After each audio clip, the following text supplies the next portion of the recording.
Oh my God, bro. Bro. We're going to talk about Monday Night Raw in just a second here. In just a little second. But first, I want to expose somebody real quick on social media. I want to kick off this Raw review with a fucking bang. With a bang.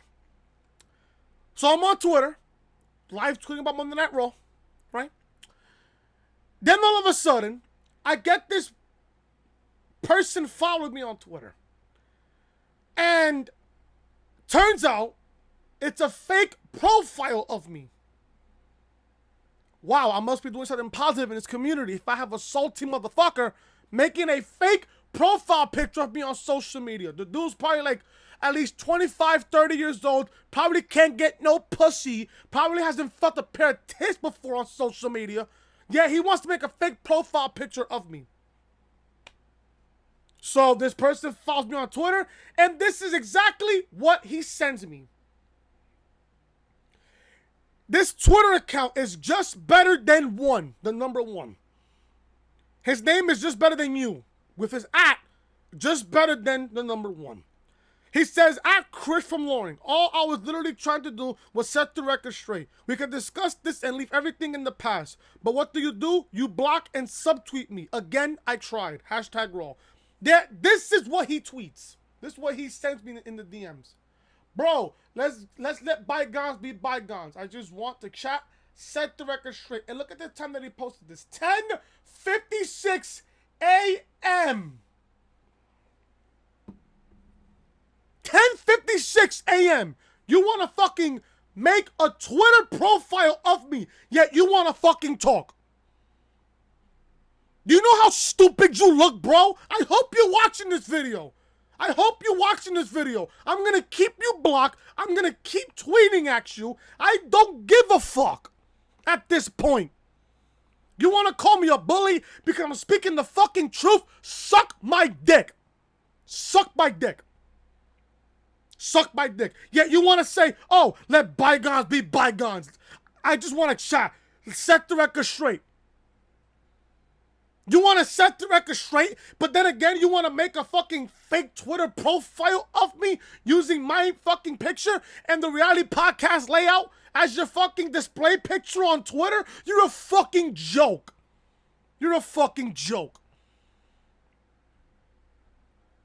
Stay in your mother's cave and get the fuck off my dick. Get off my dick. No cap. Get the fuck off my dick. You wanted your fucking 15 seconds of fame? There you go.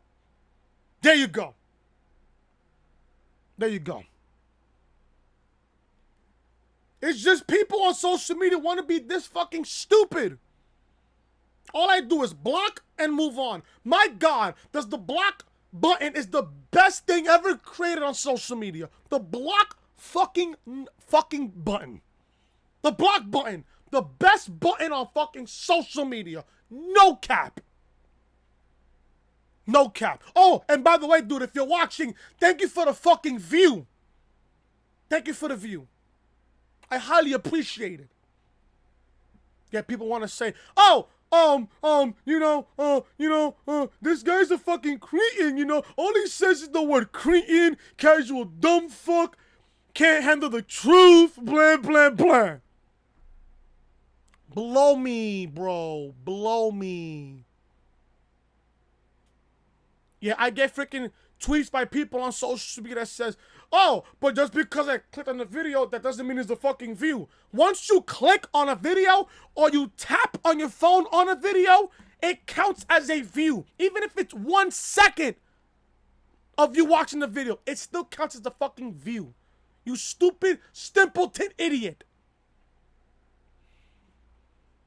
That's my rant. I know Storms and fucking Brad Shepard and everybody else that's watching this video is probably laughing. They deserve it. Can't handle it. There you go. That's the last time I'm ever gonna fucking mention this piece of shit on Twitter. Stay blocked, get off my dick, and leave my fucking people alone. Leave my friends alone. Just that simple. just that simple. We're gonna talk about Raw. We're gonna talk about Monday Night Raw tonight. Raw tonight. Not even gonna lie to you. I'm not even gonna sit here and lie to you. It was a decent show. I'm not gonna say, oh, Raw was a great show. I'm not gonna say Raw was an awesome show. I'm not gonna sit here and say Raw was the best show of 2019.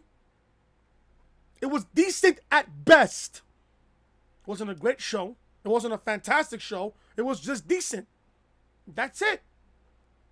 That's it. Now, obviously, they have to start having Raw as one of the top shows in this entire fucking pro wrestling business because, you know, AEW is about to have their debut show next week. So, if Raw's gonna start to have these type of shows, I'm okay with it. I'm okay with it. It's just NXT is gonna be the top show. People are gonna say, oh, SmackDown is gonna be the top show because it's gonna be on Fox. Yeah, you can say that, but look who's having the same show on the same day, rather, as AEW, NXT. Especially how NXT is being built for this week on Wednesday night and next week on October 2nd. You see those two shows for the next 2 weeks, it's going to be really, really good. But we're going to go over everything on Raw on what I thought was a pretty decent Raw. It wasn't a great show. It wasn't a bad show either. It was just decent. It was just decent. My rating for the show, a 4 out of 10. You people give this show a 7 out of 10, 8 out of 10, 9 out of 10, 10 out of 10. I don't know what to tell you. I have no idea what to tell you. This show, at best, was a 4 out of 10. 4 out of 10. We're gonna go over everything right here on the official Monday Night Raw review right here on the Reality Podcast right here on the channel. If you guys don't know who I am, I'm your boy Chris. Thank you guys so much for tuning back into the channel on this Monday, September 23rd, 2019. Thank you guys so much for tuning back into the channel. If you guys thought that Raw was a decent show, smash that like button, leave a comment down below. What are your thoughts on Monday Night Raw tonight? Also, if you guys are new to the channel, be sure to show your support by hitting that subscribe button down below and turn on those bells, guys, for all notifications. Check out episode 60 of the Reality Podcast that was uploaded early this afternoon, right around almost 1:15, 1:20 p.m. this afternoon. Kenny Omega shoots on NXT. We go over a bunch of news on the podcast, getting you guys ready for all that happened tonight. Link to this video will be in the annotation above that you see on the upper hand corner of your screen. Check out episode 59 of the Reality Podcast as well from this past Friday. I went over the news on why the company booked Kofi versus Brock for SmackDown Fox debut. Is pretty obvious. It doesn't take a fucking rocket scientist to figure that one out. Link to episode 59 of the Reality Podcast will be in the annotation above that you see in the upper hand corner of the screen. Check out NXT review from this past Wednesday. Adam Cole's prophecy is officially complete, and that is undisputed. Link to NXT review will be in the annotation above that you see in the upper hand corner of your screen. And also check out SmackDown live review from this past Tuesday. Brock Lesnar versus Kofi Kingston title match has been set for Fox. Link to SmackDown review from this past week will be in the annotation above that you see on the upper hand corner of your screen. This is the official home of the Reality Podcast, so make sure you're following your boy Chris on social media. Twitter, Chris from Rolling, and Snapchat, Chris was hated. And like I said, folks, if you guys are enjoying the content, be sure to show your support by hitting that subscribe button down below and turn on those bells, guys, for all notifications. Let's begin Monday Night Raw review tonight from the brand new Chase Center in San Francisco, California. Raw kicked off tonight. Well, first of all, first things first, Cyrex sent me a text message just a few moments ago. Cyrex, as you guys know, Cyrex is my thumbnail maker. He made this layout. He made SmackDown review, NXT review, and the podcast layout. If you guys need fucking Cyrex, if you guys need thumbnails, fucking logos, banners, stuff like that, hit up Cyrex. His Twitter will be down below in the description. That's SRXGFX on Twitter. Cyrex, if you're watching, bro, thank you so much, man. I hope everything is good with you in life. But speaking of Cyrex did text me. He texted me just about, I don't know, just a few minutes ago. Before I press record. Cyrex texted me and said this: Raw didn't have a single thing trend in the top 20 of Twitter tonight. This is actually true. Cyrex sent me legit photos of Raw not even being trending on Twitter tonight. It didn't even make the top 20. So Cyrex tells me Raw didn't have a single thing trend in the top 20 of Twitter tonight. Expect the ratings to go low. I expect it after what happened this week, after tonight. I expect it. Although Raw was a decent show. Not going to hold you. Raw was a pretty decent show. It has some good matches here and there. But at the end of the day, it's Monday Night Raw we're talking about. This is Monday Night Raw that we're talking about here. Raw and good things rarely mix in the same sentence. Just know. But I wanted to let you guys know that Cyrex texted me and said that. But let's see. Let's see what happens tomorrow when we wake up in the afternoon and say, oh, this is the rating for Monday Night Raw. Was it a 2? Was it a 1? Did it average at 1.8 mil? 1.9 mil? Just maybe. But let's see. Raw kicked off tonight with a recap of last week's Raw when the Fiend attacked Kane and intimidated Seth Rollins. The intro graphic to Raw was wrapped like the Firefly Funhouse segments. Then Seth Rollins comes out, makes his way to the ring. Seth says that he has done and seen a lot in the past 7 years, but he's never felt what he did last week when the Fiend stared at him. He calls Bray the living nightmare and says he couldn't do anything but close his eyes and hope it was a bad dream. But it's not. In 2 weeks' time, he has to step inside Hell in a Cell and defend the Universal Championship against the Fiend. He says we all know that Max shortens careers, but against Bray Wyatt it's even worse. So what does he do? He does what he always does: survival and prevail. Seth says he did it against Brock Lesnar and against Braun Strowman, and he will do just that at Hell in a Cell. So all Rollins did here was build up his match towards Hell in a Cell. Promo was good. Not gonna lie, it was a decent open to Raw because of the Rollins promo. Then Strowman comes out, and then from there, the fucking... Oh my God. Why is Braun Strowman on my fucking television set? Why? Braun Strowman stomps to the ring and stares at Rollins. The arena chants, "Get these hands." I don't know why you're even chanting that. Braun says if Seth has something to say, he can say it to his face. Because unlike Bray Wyatt, he doesn't pretend to be Mr. Rogers. Seth starts to talk, but Braun cuts him off. He says that last week, Seth says he hoped Bray didn't get a rematch, but Seth denied it. That Braun didn't get a rematch, but Seth denied it. Rollins says he has a lot on his plate, but the way Braun came out here, he'd happily face him tonight. Braun agrees to the match and said that tonight Seth will get these hands. So from there we got a rematch from Clash of Champions between Braun and Seth in the main event for Raw tonight. Can I ask, why am I getting this matchup? If anything, why am I getting this matchup? If anything, if I was to be writing Raw tonight, I would have gave Rollins the night off. I would have him appear and cut a promo on Wyatt and Hell in a Cell. That's it. Why is Rollins facing Strowman knowing that he has to defend the Universal Championship next week on Raw against the winner of the Fatal 5-Way later on the show? Can I ask, why is Rollins even competing on this show? I just want to clarify that. Why is Rollins competing on this show? Why? They did a promo still to come. Nikki Cross versus Sasha Banks. Chad Gable versus Baron Corbin. And a Fatal 5-Way to determine the number one contenders for Seth Rollins next week. The Viking Raiders make way to the ring for their match against the OC. So we go to commercial, we come back, we get the Viking Raiders going up against the OC. This was a decent tag team match. Pretty decent. Listen, I want to see I'm not going to call them Viking Raiders. I want to call them the War Raiders. I do.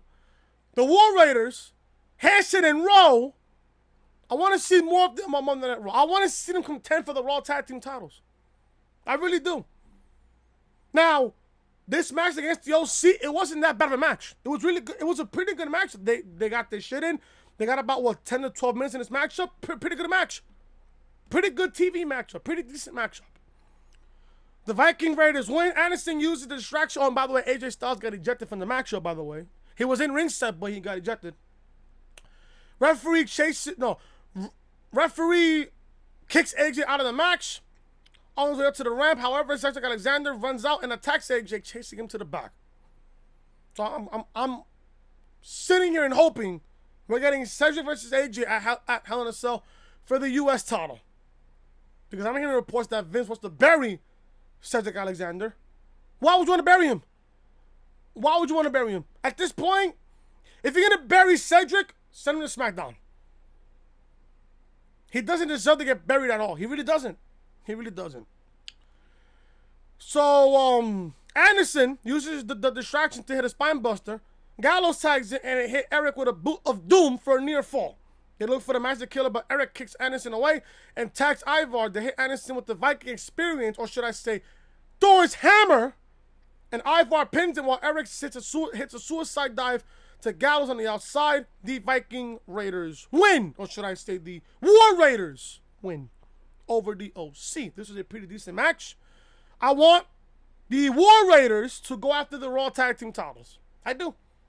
I really do. But knowing them, they'll probably book this for Hell in a Cell, only for this match to be on the pre-show and not on the main card. Tough. Absolutely tough. Robert Roode, I meant to say Bobby, but Robert is walking backstage when Charlie Caruso, Bay, stops him and asks about his chances in tonight's main event. Well, not really a main event, in tonight's match. Roode says he's already pinned Seth Rollins, so he should get a title shot already. But the results tonight are going to be absolutely glorious. Yeah, Bobby, your NXT run was glorious. Your main roster run so far, not so glorious. Not so glorious. Yeah, sure, you're a former U.S. champion and now a tag team champion. Still, your main roster run has not been glorious. Your NXT run has been more glorious than your whole entire main roster run. Just saying. Michael Cole is sitting down with Becky Lynch backstage. He asked Becky about choosing the Hell in a Cell stipulation. Becky says she wants the best Sasha Banks she can find.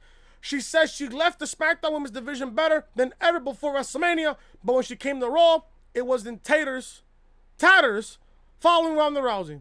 She can't make history alone, so she wants the best Sasha Banks. Cole asks if Becky chose the stipulation to keep Bayley out, but she says no, it's to keep Banks inside. Becky says that we saw how Sasha ran through the crowd at Clash of Champions. Well, she won't be able to at Hell in a Cell. Finally, Cole asks about Sasha introducing the steel chair, and Lynch says that was done to take her out of the game. She says Banks doesn't want a fair fight, but that's what it will be in 2 weeks' time. Also, Cole did mention, and I like how Cole mentioned this, that there was only one Hell in a Cell match in the entire history of the women's division, and Sasha Banks was in that match. Becky said, oh, but she lost that match. It is true. But maybe the outcome could be different at Hell in a Cell. Listen, don't get me wrong. I'm excited for Becky and Sasha at Hell in a Cell. I'm excited for it. Don't get me wrong. I'm excited for that Hell in a Cell match. It's just this time I want Sasha to win. There's a reason why they gave us a fuck finish at Clash of Champions. There's a reason why. In one of the best matches of the entire night at Clash of Champions. There was a reason why they gave us a fuck finish at Clash of Champions, because we are going to get a definitive winner at Hell in a Cell. At Hell in a Cell. We are getting a definitive winner at Hell in a Cell. And I hope Sasha, low key, I hope Sasha wins the Raw Women's title at Hell in a Cell. That's what I hope will happen. That's what I hope will happen. We get Rusev versus EC3. And I gotta say this right now. Rusev looks in magnificent shape. My God. The man has toned his body down during his entire absence. My God. My God. But the fact that he's in the ring against EC3, squash. And that's exactly what this match was. A squash. Rusev wins with the accolade and EC3 taps out. Do you care? I even said it on Twitter. If I'm EC3, go to NXT. If I'm Vince, send EC3 right back down to NXT. Because NXT is going to need mid-card guys for the North American Championship. You could put EC3 in that mid-card division. You can. You really can. Do I think EC3 is great? Yeah, he was good. He was good back in TNA. He wasn't that great in NXT. I just think that they rushed him to a point where once he got called up, they wasn't going to use him. Now look at EC3 now. On the main roster, in Titus sitting in catering, not doing anything, but collecting a fucking paycheck for not even doing anything. Yeah, people want to say, oh, it's good to make money on the fucking main roster. So money is more important than legacy? Seriously? Money is more important than legacy. If you think that money is more important than legacy, you're sick in the head. You're sick in the head. For real, you really are. Rusev wins. Do you really care? Do you really care? I want to see Rusev being used on Monday Night Raw. Or if he gets drafted to SmackDown, I could see Rusev competing for the, well, not for the WWE title because Brock's going to have the title. But still, I would have Rusev go after the IC title. Why not? Have Rusev go after the IC title on SmackDown. If the IC title stays on SmackDown during the draft, or should I say after the draft, I wouldn't mind Rusev being an IC title and IC champion. I wouldn't mind it. He's a former US champion, yeah. I want Rusev to go after the IC title. I just hope Rusev gets drafted to SmackDown where he'll be used a lot better. Especially with SmackDown going to Fox. I think Rusev will be a big player on SmackDown Live if he gets drafted there. But let's see. Let's see.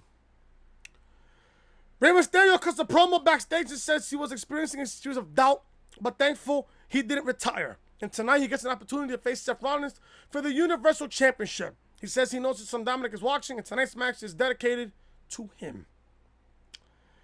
Sasha Banks and Bayley make their way to the ring. Banks will be facing Nikki Cross after the commercial break. So we get a match between Sasha Banks and Bayley versus Nikki Cross and with Alexa Bliss at ringside. Bayley is in Sasha's corner and Alexa is in Nikki's corner. Not gonna lie to you, this match was It was okay for what it was. It wasn't that bad of a match. Although Sasha did carry Nikki to one of her best matches on the main roster. Not in NXT, in the main roster. In the main roster. This match was alright. It was alright. I mean, I barely was paying attention, but the match was okay. It wasn't really that great. It was good. It was okay. It was It wasn't that bad of a show, of a matchup here. Banks goes for a baseball slap, but Cross lifts the apron and traps her, like she always does. Cross delivers 4 arms to Banks before getting her in the ring. Cross gets to the ring and gets in the second rope. Cross goes for a tornado DDT, but Banks throws her off. Cross counters a backstabber into a neck breaker. Bayley distracts the referee from making the pin. Alexa Bliss attacks Bayley from the outside and tosses her onto the timekeeper's area. Cross goes to the top rope again and connects with a crossbody, but Banks rolls through and applies the Banks statement for the submission. Great, you got your champions losing on the show tonight. Great, just great. You got your champions losing, but then again, you can't have Sasha lose. So there you go.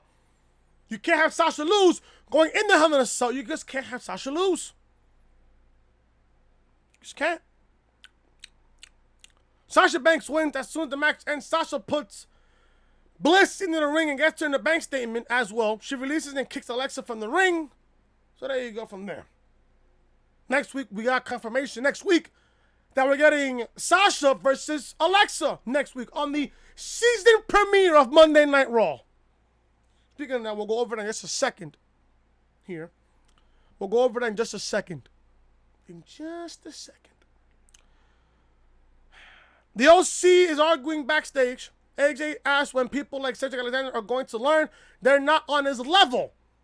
Gallows agrees and says everyone in the main event will find out. Yeah, sure. So we're back for commercial break. We're back live and the Street Profits are standing together. Again, backstage. The Street Profits backstage again on Monday Night Raw. Can you put them in the ring, please? It wouldn't hurt to put them in the ring. Hello? They run down the card as usual, getting hyped. The Miz walks up with his fine-looking suit, by the way. Looks fucking sharp with his suit. And announces that Maria's gave birth to a second baby. Congrats to The Miz. And unlike Maria, they know who the daddy is. I found out on Twitter today that Maury tweeted about Maria, Rusev, and Mike Kanellis. This is a fucking joke. This is a fucking joke. He announces that next week will be hosting Miz TV with Hulk Hogan and Fans Boo. Also, Miz TV will have not only Hulk Hogan, but the Nature Boy Ric Flair next week. Do I hear ratings grab for next week on the season premiere of Monday Night Raw in Phoenix next week on the Talking Stick Resort Arena next week on Raw? If this is not fucking ratings grab, and also Brock Lesnar is advertised for Raw next week.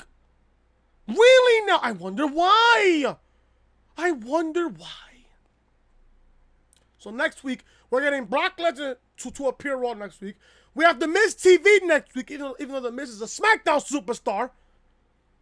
They got Miz TV with Hulk Hogan and Ric Flair. Then you got Seth Rollins defending the Universal Championship against the winner of the Fatal 5-Way next week.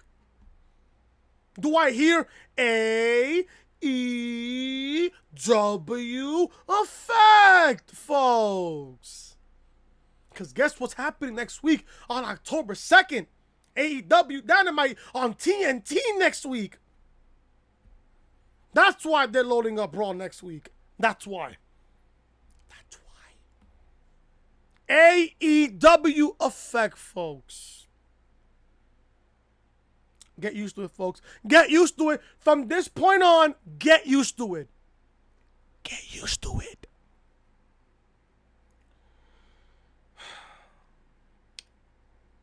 We go from one thing being annoying to another thing being annoying. Lacey Evans against Ember Moon. You put Lacey Evans and Ember Moon on the second hour of Monday Night Raw.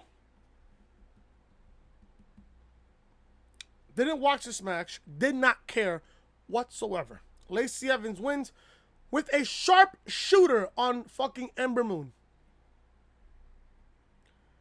I want to know, when is Ember Moon's contract being expired? No, I legitimately want to know. When is Ember Moon's contract expired? If you're not going to push Ember Moon, send her back down to NXT. Send her back down to NXT. Send her back down to NXT where Triple H will really use her to her fucking ability. Ember Moon's getting killed and buried on the main roster. Ember Moon has been buried by the blonde agenda, according to what fucking Storms and Tyson Arnold told me on Twitter. And I gotta agree. This is fucking tough. Natalya is interviewed backstage and asked how she feels about Lacey Evans taking her sharpshooter. To which Natty says, imitation is the sincerest form of flattery. Evans hasn't mastered the sharpshooter yet. Why would you say yet? She will never, ever master the sharpshooter. Never. If she wants a match against her, Evans better be prepared to tap out. Yeah, sure. It's time for the Firefly Funhouse. One of the best parts of the entire show. It's time for the Firefly Funhouse. Bray hangs up a picture of Kane. Then a blank frame and says there is always room for one more. Which I'm guessing is going to be The Undertaker from what I'm guessing here. Ramblin' Rabbit and Huskus are fighting with a Seth Rollins action figure. Attention to detail. They used a Seth Rollins action figure on this episode of the Firefly Funhouse. Amazing shit. Fantastic stuff. I love it. He asked them what it's all about and says they're supposed to be best friends. They say that they both love Seth Rollins, and Bray says loving something too much is bad. You get negative feelings like neglect and disappointment.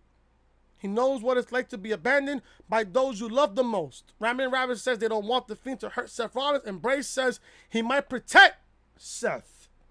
Key word there. Bray Wyatt said he might protect Seth.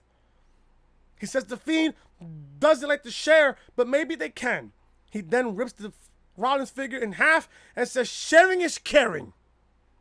He then gets serious and stares into the camera before finishing with, see you in hell. This is some great shit. You know? This is some great shit. Now, I don't know how you guys feel, but in my honest opinion, I think they are starting to overexpose Wyatt just a little bit. Not a lot, though. Just a little bit, which I don't really mind. I don't really mind at all. The Firefly Funhouse is always a really good thing. And when it comes to episodes of the Firefly Funhouse, you always got to use attention to detail. Because every single Firefly Funhouse episode, there's always a message for what's to come. Wyatt put an empty picture frame. Who is he going to target next? From what I'm hearing, he's advertised for the October 4th SmackDown show with The Undertaker as well. What happened at Raw 2 weeks ago in the Garden, or should I say 2 weeks ago in the Garden, when Wyatt had a clock that set from 3:16 to 11:19. That's a clear-cut indication of The Undertaker.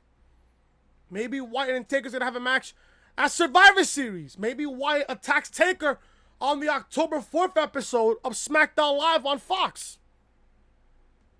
Maybe. We don't know. You always got to keep that in the back of your mind. You always have to. Especially when it comes to the Firefly Funhouse. You always got to keep something in the back of your mind. Always got to watch the Firefly Funhouse because there's always a message there. And you got to pay attention to it. So I thought that the Firefly Funhouse was a really good episode this week. We're back live and R-Truth runs down to the ring with Carmella. If you people love the 24/7 championship, you're a fucking joke. You're a joke. You're a joke. They look around until the jobbers come running down to the ring. They surround Truth and Carmella. She gets the microphone and says she can't take it anymore. She says she can't let her guard down. She can't eat or sleep. Truth hugs her and she rolls him up. Referee counts 1, 2, 3. Carmella is the 24/7 champion.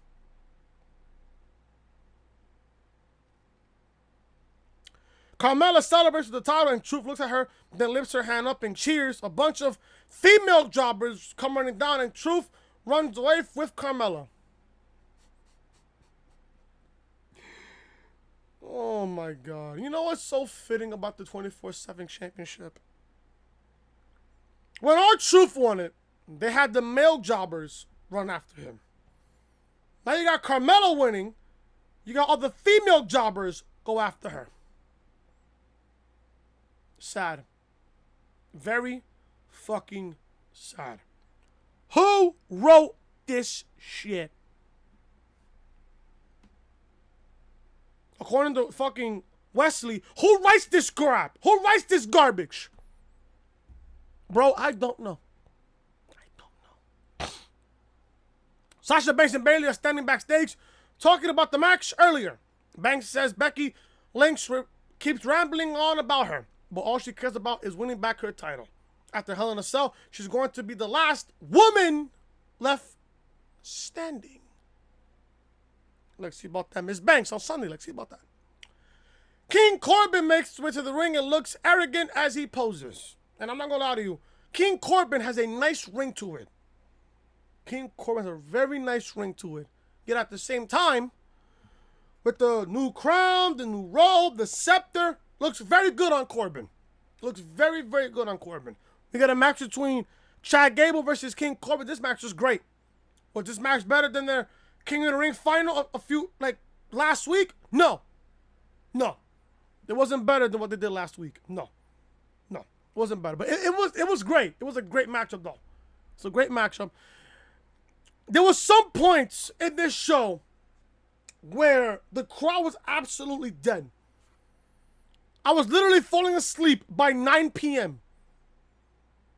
I'm in my bed watching Raw, and I'm thinking to myself, this crowd is fucking dead. asleep. By 9 p.m., I'm half asleep. I am literally half asleep by 9 p.m. By 9 p.m. The crowd woke up for Gable versus Corbin. The crowd woke up. Good. Good. This match was good. Really good. But was it better than what they did at the King of the Ring final? No. No. But it did come close, though. It was really, really good. There was a point in this match where Gable had the ankle lock on Corbin, and I thought Corbin was going to tap out. Now, as we go to the end of the match here, Corbin attacks Gable in the corner, yells at the fans to bow down to your king. He looks for the out and in clothesline, which I fucking love, by the way, again. But this time, Gable hits him with a running flip kick. Gable with 2 more flip kicks, then head to the top rope, but Corbin shoves his foot. Corbin hits Chad with the rollout slam for the near fall. Corbin looks for a chokeslam, but Gable flips over with a sunset pin for a 2 count. Corbin catches Gable in a quick and big chokeslam for a near fall. Corbin tries for a double axe handle, but Gable dodges it and hits a German suplex. Gable heads up top, hits a beautiful moonsault for a near fall. Very textbook. Beautiful. Corbin tries for his end of days, but Gable rolls through and applies the ankle lock. Corbin desperately reaches for the ropes, but can't get there. He gets his hands on the scepter and uses it to bash Gable in the face, and the match ends on a disqualification. Now, can I ask, do we get this match at Hell in a Cell? That's the question. If we get this match at Hell in a Cell, I'm expecting Gable to win over Corbin. The match is over. Gable wins by DQ. After the referee has called an end to the match, Corbin hits Gable twice more with the scepter. He duns his crowd and cloaks and poses. This was a good matchup. I'm telling you this right now, Gable and Corbin have very good chemistry together. They really do. They can tell a really good matchup. Now, I love the fact that they're using Chad Gable on this show. I love the fact that how they're using him. After what happened last week on Raw and last week on SmackDown. The fact that we're having Chad Gable tonight really does tell me that, oh, they're really going to start pushing this guy. They're really going to start using Chad Gable on Monday Night Raw against Baron Corbin. Those two, they clicked off really, really well in this matchup. And as well as last week in the finals of the King of the Ring tournament. They had a really good chemistry together. Not going to lie to you, they had a very good chemistry. They're telling a story with Chad Gable as a freaking underdog. And that's what I love. I love an underdog storyline. That's what I love. I love an underdog storyline. I hope they use that for Chad Gable as, you know, they start this feud with Baron Corbin. I love to see it. I love to see it. This crowd was hot for Chad Gable. It created a underdog atmosphere, and I thought Gable was going to win this matchup, but Gable wins by disqualification. I thought he was going to legitimately make Corbin tap out, but a DQ win, hey, it's a victory. It's a victory. So Gable wins by a disqualification over King Corbin. Razor and Akam, or should I say Akam and Razor, of the Authors of Pain are sitting down for another interview. They say that last week they said they would expose the locker room as soft, so tonight they will. Both of them stand up and walk out of the room. They walk down a hallway and start pounding Heath Slater and someone else. The camera cuts to them sitting down again, and they say nobody is willing to face them. Yeah, you're attacking nobodies like Heath Slater? Why don't you attack the War Raiders? Maybe the OC. Maybe, oh, I don't know, Rude and Ziggler. I don't know who should you attack. If anything, I want the Authors of Pain to make a statement on Monday Night Raw. Make a statement. I want them to show up out of nowhere and make a statement to the entire tag team division. I would book Akam and Razor to come out of nowhere and attack the entire tag team division on Monday Night Raw. That's what I would do. That's what I would do. Like I said, I'm giving AOP a chance here, but I don't know. I want to give them a chance, but let's see what happens. Let's just see what happens. Rey Mysterio makes his way to the ring for the Fatal 5-Way match, which takes place after the commercial break. So we got a Fatal 5-Way match between Rey, Ricochet, AJ, Robert Roode, and Shinsuke Nakamura. Now, I said it on the podcast earlier that I was expecting Ricochet to win this match. I thought about what I said and everything, and I really technically thought about it again, and I thought to myself, Ricochet was in a baby daddy situation on Raw last week. Again, what did he do? Or should I say, what did these 5 men do to deserve an opportunity at the Universal Championship? Nothing. Ray didn't do anything. Ricochet didn't do anything. AJ's US champion, he didn't do anything. Robert Roode is tag team champion, he didn't do anything. I mean, the only thing that Robert Roode did was pin Rollins at Clash of Champions to become Raw Tag Team Champions. So I guess I get why he's in this match. I get why he's in this match. Nakamura, what the fuck has Nakamura done? Nakamura's a fucking SmackDown superstar. Nakamura is a SmackDown superstar. Yeah, he's on Raw tonight competing for a shot at the Universal Championship.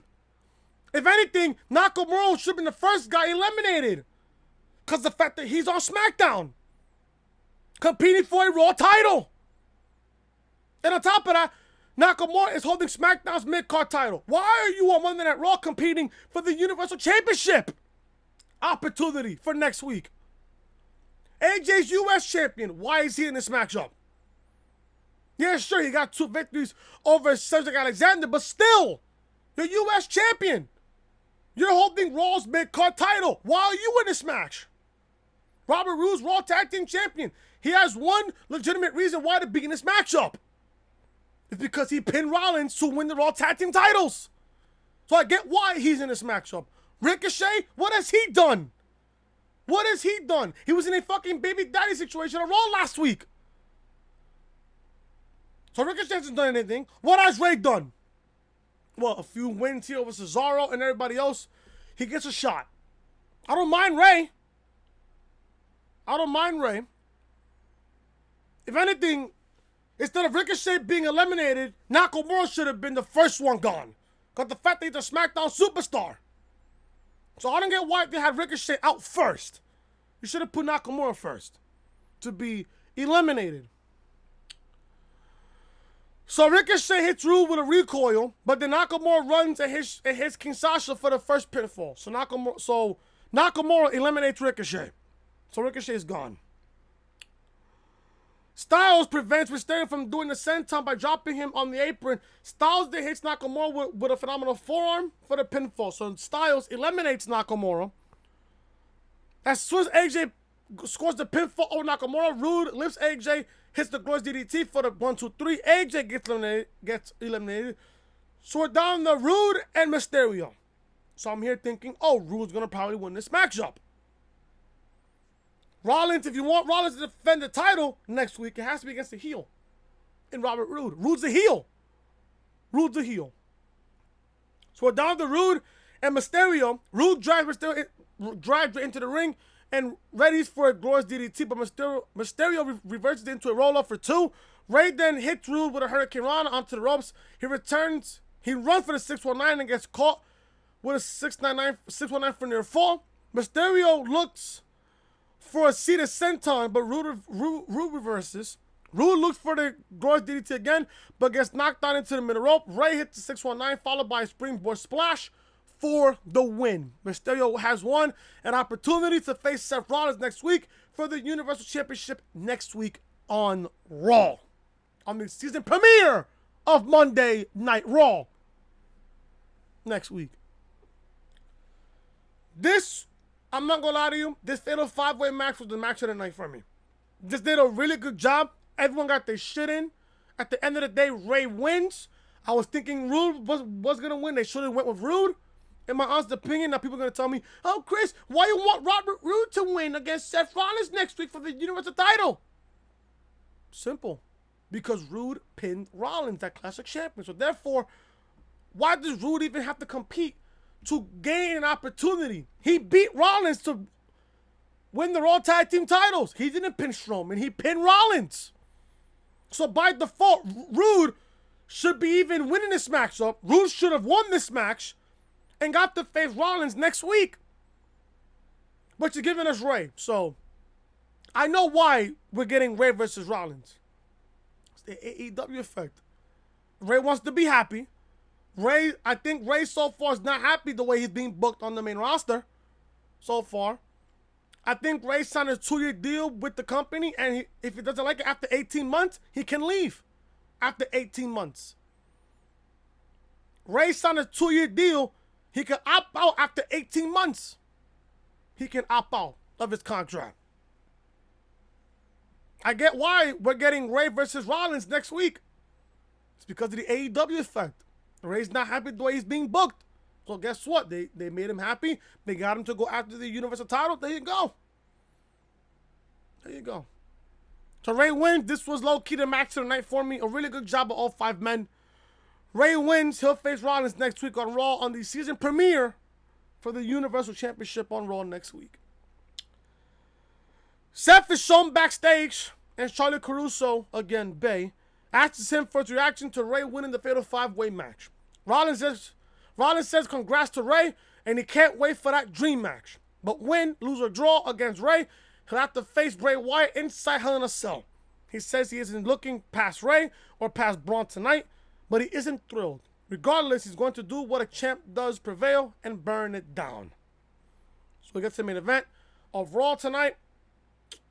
Seth Rollins goes one-on-one with Braun Strowman in a Clash of Champions dream match. This time, this was a non-title match.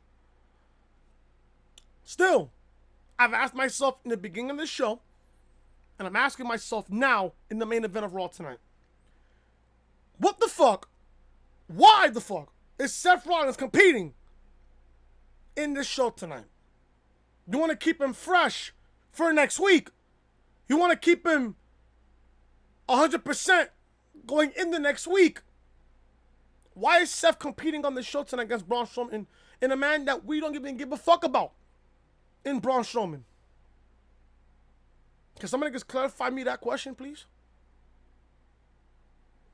The match ends at a no contest. The match ends at a no contest. I only caught the last, I would say the last 6-7 minutes of this matchup. I only caught the last 6-7 minutes. From what I saw was when Rollins tuned up the band for the stomp, but Braun lifts him up. Seth drops down and shoves Braun over the ropes and to the outside. Rollins hit the suicide dive, then a second one, and looks for a third, but Braun catches him and hits a choke slam on the apron. Strowman runs around the ring and delivers a big shoulder tackle, then another, and a running power slam on the floor. I had to hurt.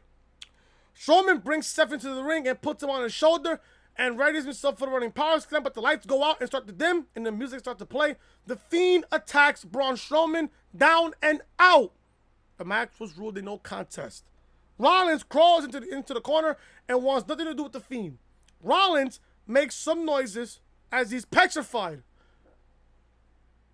Last week, Wyatt made Rollins look like a complete fucking pussy. This week, the same thing. The same exact thing. The Fiend makes Rollins look like a complete fucking pussy. Just like the fucking person that made the fucking fake Twitter profile of me a fucking pussy. A fucking pussy. Strowman starts to get up, but Wyatt takes him down with the mandible claw again. Bray slaps maniacally as he chokes Braun out. The Fiend instead has Seth until the lights go out, and the show ends with Wyatt's laugh. Then the show goes off the air. Remember when Wyatt said on the Firefly Funhouse that the Fiend could possibly protect Seth? That's exactly what he did tonight on this part of the show. On the main event of Monday Night Raw. He protected Seth Rollins. He protected Seth Rollins. Now, does the Fiend show up next week? If I'm booking Raw next week, I wouldn't even put the Fiend to Raw next week. I wouldn't. That's 6 days before Hell in a Cell. You do not want to overexpose the Fiend with just 6 days before Hell in a Cell. I don't want to see the Fiend at all next week. I would have Rollins and Ray main event Raw, and then when Rollins retains, the lights go out and shit. You have the Fiend cut a Firefly Funhouse and a promo. They have the Fiend show up on the Titantron and stuff for the Firefly Funhouse. I wouldn't even have Bray Wyatt appear on Raw next week. there as in the arena. Here, you can do the Firefly Funhouse next week, but don't have Bray Wyatt show up the Phoenix next week for Raw. I really wouldn't really do that. I would have Wyatt cut another promo going into Sunday. And what I like what they did here again. They didn't have Wyatt and Rollins touch each other. You already had that happen at Clash of Champions. You already had that happen at Clash of Champions. That's all you need to know. That's all you need to do. Rollins beat Strowman at Clash of Champions. The lights go out. Wyatt gives Rollins the fucking mandible claw. Chokes him out. That's all you need to know about the match at Hell in a Cell. That's it. That's it. Other than that, Raw was a pretty decent show. I'm going to give this show a 4 out of 10. Max. 4 out of 10. It has some really good matches here and there. The Gable versus Corbin match was really, really good. The Fatal 5-Way was really, really good. The tag team match between the OC and the War Raiders was a pretty decent matchup. Sasha carried Nikki to her best match so far on the main roster. That was just it. This was wrestling heavy tonight on this show. Wrestling heavy. This show was wrestling heavy tonight. SmackDown tomorrow, I'm hearing, and I read it on the podcast earlier today, that it's going to be angle heavy show next week. SmackDown tomorrow will be a angle heavy show. So do I expect any wrestling? Maybe 1 or 2 matches here and there? Maybe. But let's see what happens on SmackDown Live tomorrow. And I'll cover it here on the channel. And that, folks, is the reality of things right here on Monday Night Raw Review right here on the Reality Podcast. Thank you guys so much for watching. If you guys enjoyed Raw Review, hit that thumbs up, smash that like button, leave a comment down below what you guys thought of Monday Night Raw tonight. Also, if you guys are new to the channel, be sure to show your support by hitting that subscribe button down below and turn on the bells, guys, for notifications. Episode 60 of the Reality Podcast live on the channel right now, as well as episode 59 of the Reality Podcast live on the channel right now, as well as SmackDown, well, NXT review, and as well SmackDown Live review. All these videos will be in the annotation above that you see on the upper right-hand corner of your screen. This is the official home of the Reality Podcast, so make sure you are following your boy Chris on social media. Twitter, Chris from Lawrence, Snapchat, Chris was hated. And like I said, folks, if you guys are enjoying the content, be sure to show your support by hitting that subscribe button down below and turn those bells, guys, for notifications. I'll see you guys tomorrow for SmackDown Live review. We are expecting a Roman Reigns, Daniel Bryan segment on SmackDown tomorrow, and also Kevin Owens and Shane McMahon will settle on their lawsuit tomorrow on SmackDown Live. Leave a like, comment, subscribe, share the video all over social media. I'll see you guys tomorrow for SmackDown Live review. Till then, I'm Chris. Talk to you guys later.